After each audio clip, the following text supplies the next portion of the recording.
immigration, the budget deal. Here and take you live to the White House for the briefing with Marc Short, Legislative Director, and we expect OMB Director Mick Mulvaney. This morning, the President has spoken to Leader McConnell, to Speaker Ryan, to Leader McCarthy. He also received updates from Secretary Nielsen about the impacts of payments salary not going to our border agents. He also spoke with Secretary Mattis, who gave him an update about 90,000 National Guardsmen and 20,000 Army reservists who have had their training canceled because of the government shutdown. Additionally, additional costs that they've had to incur, including they have to pick up their own pay and travel costs. We stand here ready to sign the bill that the House passed last night, anxious to keep the government open, or I should say to reopen the government. The White House position, though, remains the same, that we will not negotiate the status of 690,000 unlawful immigrants while hundreds of millions of tax-paying Americans, including hundreds of thousands of our troops in uniform and border agents protecting our country, are held hostage by Senate Democrats. We continue to remain anxious to reach a deal on DACA, and we look forward to resuming those negotiations as soon as the Senate Democrats reopen the government. The reality, though, that is difficult for, I think, many Americans to understand is if you put forward a bill that continues funding the government, reauthorizes health insurance for 9 million children, provides a relief of taxes that Democrats and Republicans support on a bipartisan basis, the rationale for shutting down the government over a bill that Republicans and Democrats agree with on the basis of saying we will not negotiate, we will not reach a resolution to open the government until there's a solution on a tangential issue that remains plenty of time to be solved. I think a lot of Americans have a hard time understanding how you make the argument of why we're not going to pay our men and women in uniform, our agents serving on the border, in order to try to resolve an issue that we also want to resolve related to unlawful residents. We look forward, I think, that the Senate Majority Leader is going to offer, as you know, has already offered a continuing resolution that goes to 3 weeks instead of the original 4 weeks. We look forward to that vote. We hope that Senate Democrats will yield and accept that their position is unreasonable and reopen the government to make sure that our men and women in uniform continue to get paid. Director of OMB, Mick Mulvaney, is here to address the status of the update and how it's impacting government agencies, and then we'll take a few questions. Good morning. Good afternoon. A couple different things. We'll walk through some of the how a lapse in appropriations, a shutdown works. Keep in mind, the technical term, the legal term, is actually a lapse in appropriation. So when you saw the notices go out today, they reference a lapse. That is the formal name for the shutdown. Early this morning, federal workers got notices from their various agencies as to whether they were exempt or furloughed employees. They sort of fell into three categories. Either you were exempt and you were to come to work either today or Monday, depending on your ordinary work schedule. You were absolutely furloughed, in which case you were not to come to work beginning today and going over into Monday. Or there's actually another group of people that would show up for a few hours on Monday or today, up to 4 hours, in order to close down shop or prepare for the lapse. So those notices went out today. I mentioned yesterday that this shutdown, this lapse, would look different than it did in 2013. We're already seeing evidence of that. I want to walk you folks through a couple ways it's already different. In 2013, most of the EPA shut down immediately during the lapse. EPA this year, consistent with OMB guidance and direction from the President, is using its unobligated balances, what we call those carry forward funds.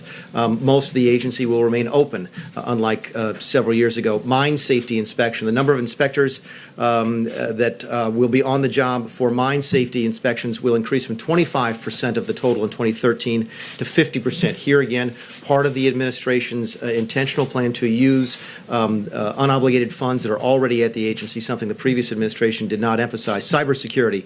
Agencies will ensure that staff working on the maintenance and safeguarding of IT systems will continue to work during the lapse, and that systems will continue to get their critical updates. National parks, you may have already noticed that the parks, national monuments, private concessions that serve them are open. As I mentioned yesterday, won't be picking up the trash or cleaning the bathrooms. Number 5, trade negotiations. During the last shutdown, I think the Obama administration canceled a few very high-level trade negotiations. By contrast, this year the USTR will use its funding flexibilities. We talked again about that, the ability to use carry-forward funds, ability to use transfer of funds from one account to another in order to continue round 6 of the NAFTA negotiations later this week. Finally, the last example I have is that the Merchant Marine Academy was closed during the 2013 shutdown. Will stay open. There's another important example that doesn't compare apples to apples to 2013, but it is sort of evidence of how we're managing this differently than the Democrats did during the 2013 shutdown. After working closely with the White House, with OMB, to review the exceptions allowed in the law for agencies to continue to operate if their work is necessary to protect life and safety, the CDC has announced this morning they will continue immediate response work and surveillance to protect Americans from seasonal influenza. So we'll have continued updates on that either later today or tomorrow as to how the shutdown, how the lapse, if it continues, is managed. With that, I think we'll take a couple of questions. Gentleman in the back. Yes, sir. I'm wondering how concerned you are that if we look at social media, Twitter, hashtags trending, that Trump shutdown seems to be far surpassing Democrat shutdown or GOP shutdown. How concerned are you that the onus of this by the public seems to be on the president? My favorite is still the Schumer shutdown. So it's got that nice little ring to it, doesn't it? So, yes, sir. Speaking of Senator Schumer, he says he left the meeting yesterday with the president thinking he had arrived at the broad outlines of a deal, and that something happened that the president changed his mind. Senator Schumer says that he relented under pressure from the far right. What's your account of that meeting? I didn't know you weren't in the room, but what's the White House account of that meeting? I was in that meeting, but I did talk to the chief about it this morning, and I'll give you an example of how Mr. Schumer is mischaracterizing the discussions. One of the things that, according to the chief, that Mr. Schumer told the president was that I will give you all of the money that you want for your wall. And the president said, oh, that's great. I need $20 billion to build a whole wall. And Mr. Schumer said, oh, no, only 1.6. That's all you asked for last year in the 2018 budget, which I happened to write. Okay, we had a $1.6 billion request in the 2018 budget that we'd like to see in the 2018 appropriations bill. Okay, that is not all of the money for the wall, nor was it ever intended to be all the money for the wall. But Chuck Schumer actually had the gall to look at the president and said, I'm giving you everything you asked for the wall, and then when pressed, admitted that he wasn't doing it. That's the type of negotiation that Mr. Schumer has been engaged in with the president. You have to ask yourself at one point, does it even become profitable to continue to work with somebody like that? So Mr. Schumer is going to have to up his game a little bit and be a little bit more honest with the President of the United States if we're going to see progress on that front. Yes, ma'am. One question for you, but two quick ones before that. How long will this shutdown last? You have to ask Congress. Again, the Democrats in the Senate could end this shutdown today. What are you planning for? Days, weeks? No, we plan mostly a day at a time. You sort of look, there's different sort of things on the horizon that come up. For example, we have a pay period on Friday that would be one sort of goalpost. But we'll manage this day by day. The funds that I've mentioned, some agencies are sitting on quite a bit of carry-forward funds. They could go out longer without being impacted. Some have none, so they'd be impacted immediately. So there's no real individual answer to that. I want to ask for the short-term CR before it is the president still going to go to Davos if Monday morning the government shut down? Now, my understanding is that the president, we just talked about this beforehand, that the president will not be going to Florida now, and we're taking Davos both from the president's perspective and the cabinet perspective on a day-by-day basis. Okay, and then so on the short-term CR, obviously Democrats you guys aren't going to talk about immigration right now. You'll talk about it after you get through this government shutdown. There's been talk among Democrats of trust issues. There's been talk from the president about trust issues. So if Democrats do agree on this short-term CR and to address immigration later, why should Democrats think they should trust this president on that? Hallie, I would say again that we step back for a second at where we were in asking Congress to address this when General Kelly first came in as DHS Secretary, providing to Congress what we asked for in October as far as principles, and then refining that again. And I know that there's been some questions saying that there's, I think, Senator Schumer today said there's lack of clarity as to what the White House is asking for. I don't think there's lack of clarity. Here's the principles we sent up in September, 7 pages sent up to Congress to say, here are the things we're asking for in the four broad categories. Over the course of the negotiations and conversations, there was a sense that it needs to be refined. So we sent back several weeks ago was a 3-page document that pulled off some of the items that we were asking for off of the table, particularly on interior enforcement. And then there were meetings here at the White House, bipartisan in nature, with leadership, Republicans and Democrats, that many of you covered and was shown to the national audience. In that conversation at the end, there was agreement that there would be 4 principles leading the negotiations. Kevin McCarthy, Senator Durbin, Senator Cornyn, Steny Hoyer. That is the process that we have put in place, and it continues to focus on those 4 principles. What I would simply add to Director Mulvaney's comments is that I would look at it as progress, and in fact, Democrats are now willing to accept funding for border security and physical barriers. That is a step forward. As well, there's some areas where we have given some ground, which is they want a broader definition of that DACA population. To me, that is progress.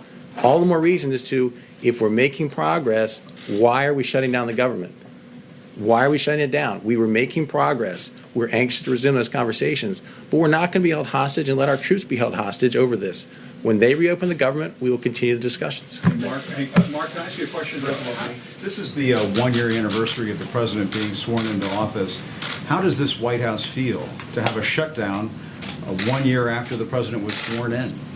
Well, Jim, I think it's disappointing that Congress has chosen to shut down the government, and particularly Senate Democrats have at the 1-year anniversary. But is it a reflection at all of the leadership coming out of the White House? I think it's a reflection, candidly, of the position that many in the Democrat Party find themselves in for this reason. I think that there are many Democrat activists who look at all the administration accomplished over 1 year, and they've pushed their leadership to say, we want something to shut down the government, meaning they look back and say the largest tax cut in history. They say you repealed the individual mandate. They look at the regulatory rollback. They look at what's happened with $7 trillion added to the stock markets. They see more circuit court judges ever confirmed in 1 year. They see a new Supreme Court justice confirmed.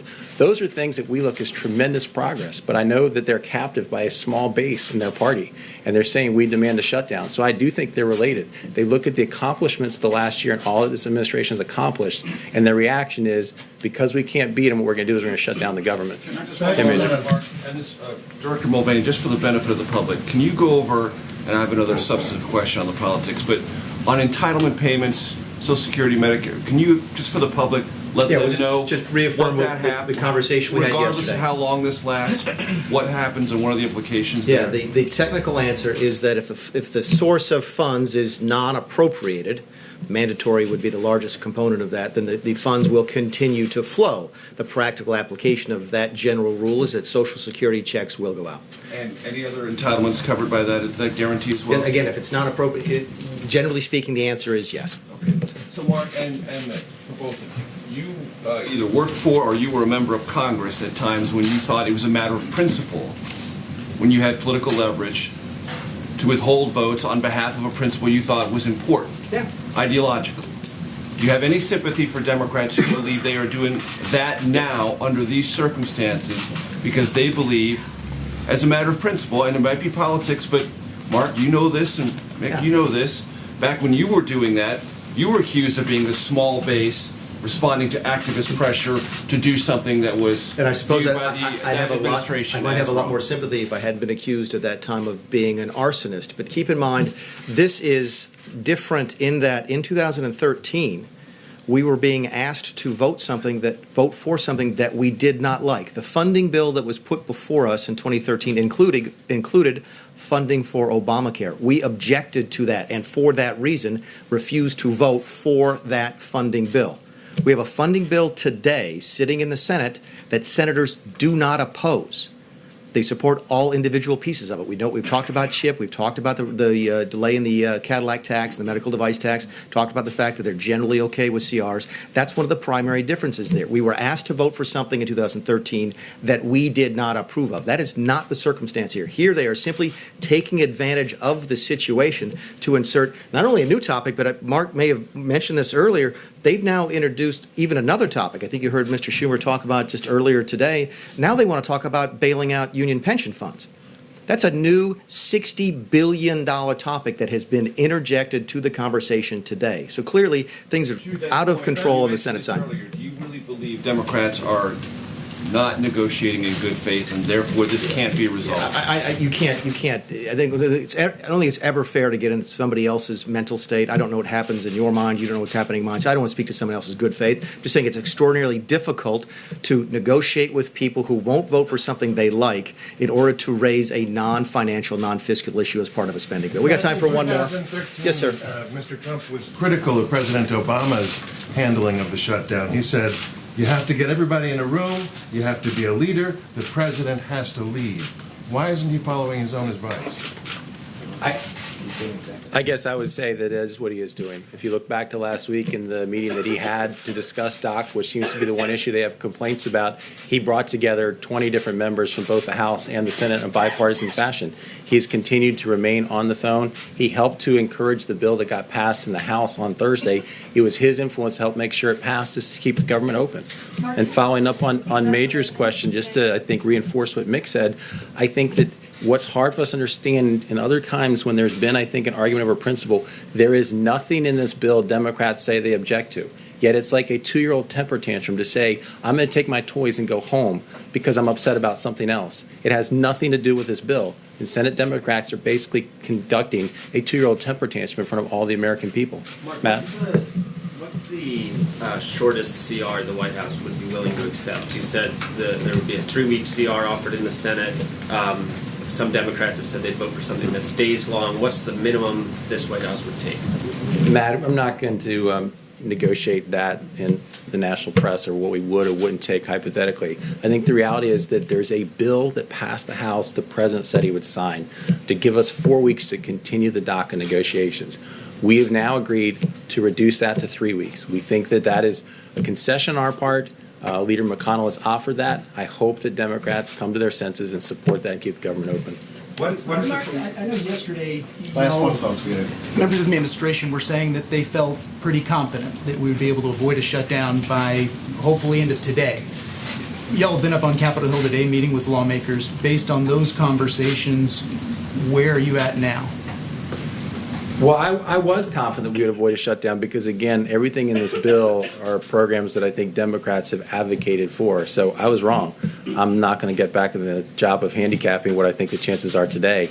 As I said, I'm just hopeful that Democrats recognize the harm they're doing to our Border Patrol agents, the harm they're doing to our troops serving overseas, and the reality and inconveniences they're placing on millions and millions of Americans. It's time to get the government open again. Yeah, keep in mind when we handicap a bill, one of the things we try, the likelihood of passage is, can we get a bill together that people can and will support because what's in the bill is acceptable to them. And that's one of the reasons I think Marc and I shared the opinion that this was going to pass, again, because it was acceptable to the Democrats. Once folks of either party start inserting completely new and unrelated topics into a negotiation, then it's impossible to predict. Thanks, y'all, very much. Thank you. We'll do this again tomorrow. Thank you. Thank you. Thank you. Thank you. Thank you, Marc. And our live coverage of the government shutdown continues here on C-SPAN.